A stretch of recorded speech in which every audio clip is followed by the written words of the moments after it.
what would change and what would not change? I've traveled a lot, so one of my interest areas is I love the Vikings. You know, the Vikings, they're raw, powerful.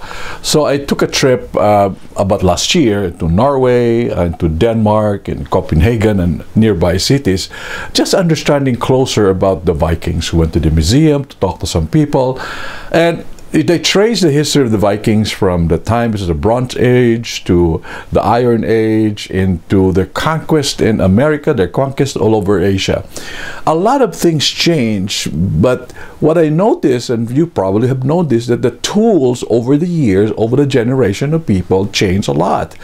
And what has changed, therefore, is the variations of tools. Today, we have so much tools that were not available 1,000 or 2,000, 3,000 years ago, but today we have them.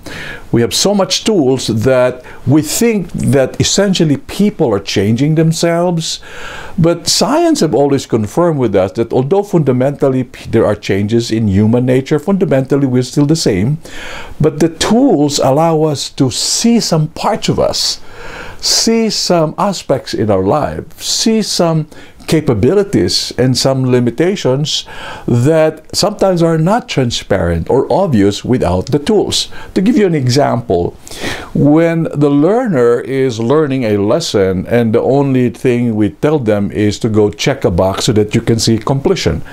Well, because it's only completion, that is the way we measure it with our LMSs. But in situations where the learners are able to go wherever they want to go, website, YouTube, LinkedIn, and their own internal systems for learning, and they can see the footprints of where they're going, it will give them another way, an analytics in terms of behavior of learning and their interest areas. Another dimension, for example, is when you're looking at conversations that people are doing, and if you're able to record the conversations and snippets of discussions, you're able to reflect the network, the kind of relationship that learners develop in their perspective. So when I'm looking at tools, therefore, I always say that the tools will always change. But what does not change is predominantly how people behave. Although the tools allow us to reflect and make more apparent, more obvious, enable us to do things.